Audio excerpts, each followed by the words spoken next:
လောကလူသားတွေတရားဝါတွေကြုံတွေ့ရတဲ့ဘေးဆိုးကပ်ဆိုးကြီးတွေကဘာတွေတုံးလို့ဆိုဝေသာလိပြည်မှာကြာရောက်ဖြစ်ပေါ်လာတဲ့ဘေးဆိုးကပ်ဆိုး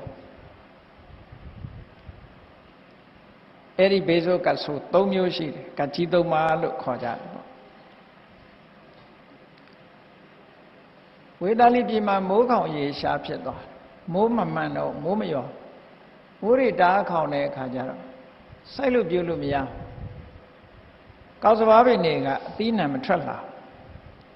အခုလည်းကြည့်လေအနောက်နိုင်ငံတွေမှာတချို့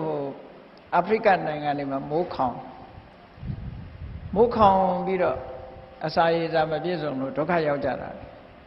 မကြခင်ကအီသီယိုးပီးယားဆိုတာဖြစ်သွားတာရှိတယ်အခုလည်းပဲအာဖရိကနိုင်ငံတွေမှာဆိုမာလီတို့ဘာလို့ဆိုတာဖြစ်နေမိုးခေါင်ပြီဆိုတဲ့အခါစိုက်လို့ပြုလို့မရတောက်ရည်တောင်မပြည့်စုံတော့အကုန်လုံး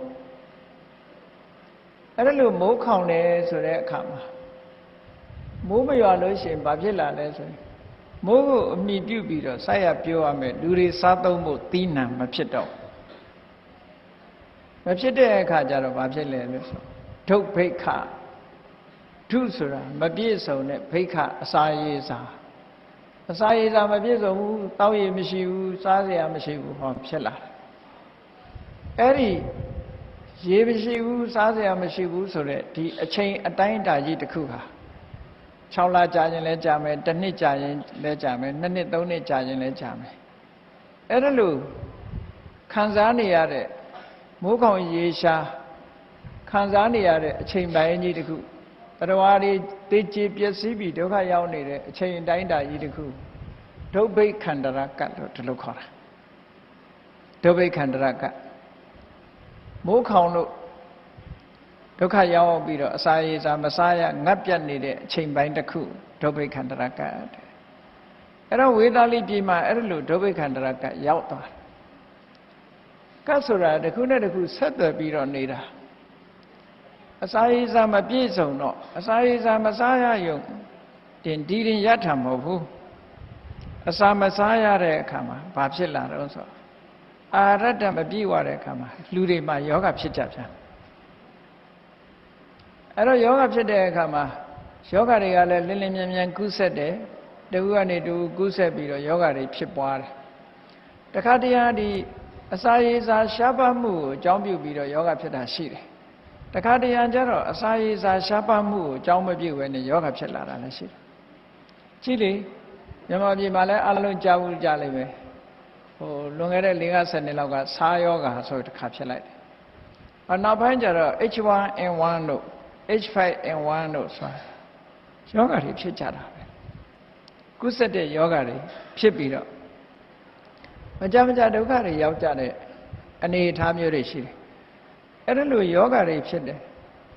တော့ခုခေတ်မှာတော့ဆေးဝါးတွေတို့ကာကွယ်စောင့်ရှောက်မှုတွေကတိုးတက်လာသည့်အတွက်ကြောင့်ဒါအနည်းငယ်ဖိတ်စင်ရှိတော့လည်းပဲဒုတိယကမ္ဘာစစ်အချိန်တုန်းကဗမာပြည်မှာဖြစ်တဲ့ပလိတ်ယောဂါတို့လို့တေချေပျက်စီးမှုဟာနည်းတယ်လို့ပြောရမှာပေါ့နော်အဲ့ဒီတုန်းကပလိတ်ယောဂါတုန်းကအများကြီးတေချေပျက်စီးမှုတွေရှိခဲ့တယ်ပေါ့မှတ်တမ်းတွေကိုပြန်ကြည့်မယ်ဆိုလို့ရှိရင်တချို့ကရွာလုံးကျွတ်သွားတာတွေပါတောင်ရှိတာအဲ့တော့မန္တလေးတို့ဘာလို့ဆိုလို့ရှိရင်လည်းအကုန်ပလိတ်ယောဂါကိုရှောင်တိန်ပြီးတော့တခြားနေရာတွေသွားကြ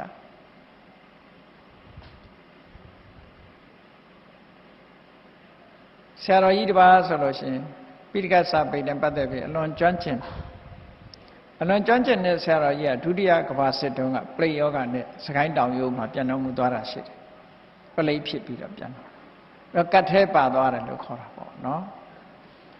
အဲ့ဒါလိုယောဂါတွေဖြစ်လာတာကို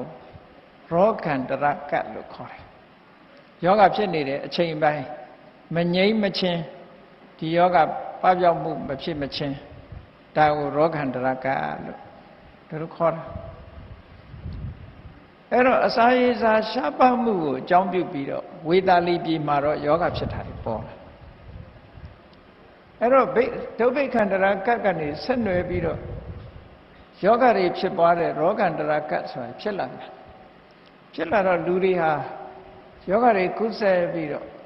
တေချေပျက်စီးကြဒါကအခုခေတ်မှာဖြစ်တာမဟုတ်မြတ်စွာဘုရားလက်ထက်တုန်းကလည်းဓမ္မပဒဝတ္ထုတွေကိုကြည့်မယ်ဆိုလို့ရှိရင်အဟိဝါဒရောဂါဆိုတာရှိတယ်။ဘာကြောင့်အဟိဝါဒလို့သုံးတယ်လို့ဆိုတာကိုတော့တေးသေးချာချာဖွင့်ပြထားတဲ့ကျမ်းတော့မတွေ့ရသေးဘူးပေါ့။အဟိဝါဒရောဂါလို့ဆိုတဲ့အသုံးလေးတစ်ခုရှိတယ်။အဲ့တော့အဟိဝါဒရောဂါဆိုတာအလုံးကိုပြင်းထန်ပြီးတော့ကုသမှုအလွန်မြန်တဲ့ယောဂတစ်မျိုးပဲ။တချို့ကလည်းပလိယောဂလို့ယူဆကြတယ်ပေါ့နော်။ပလိယောဂလို့ယူဆကြတယ်။အဲ့တော့အိန္ဒိယနိုင်ငံမှာမြတ်စွာဘုရားလက်ထက်တုန်းကလည်းအဲ့ဒီအဟိဝါဒရောဂါကြောင့်မိသားစုတွေဟာလုံးဝကုန်သွားတာပျောက်သွားတာတွေရှိတယ်ပေါ့ထွက်ပြေးနိုင်မှလင်းလင်းမြန်မြန်ဘာကူမှမငဲ့ပဲနဲ့အိမ်ကမြန်မြန်ထွက်ပြေးတဲ့ပုဂ္ဂိုလ်တော့အသက်ရှင်တယ်အဲ့ဒီယောဂဖြစ်ပြီဆိုလို့ရှိရင်တိရစ္ဆာန်လေးတွေကစပြီးတော့သေတယ်သေပြီးတော့နောက်တစ်ခါလူတွေထိအောင်ရောက်လာဟိုကောသမိပြည်ကသာမဝတိမိဖုရားဆိုတာဗဒဝတိမြို့ကတထေသမီးပဲသူတို့မိသားစုဟာဒီလိုပဲကြီးတွေကျွန်းနေအိမ်မှာရှိတဲ့လူတွေတေချေးကုန်တော့သူတို့မိသားစုသားမိသားဖ3ယောက်ထွက်ပြေးလာခဲ့ရကောသမိပြည်ဘက်ကိုထွက်ပြေးလာခဲ့ကြ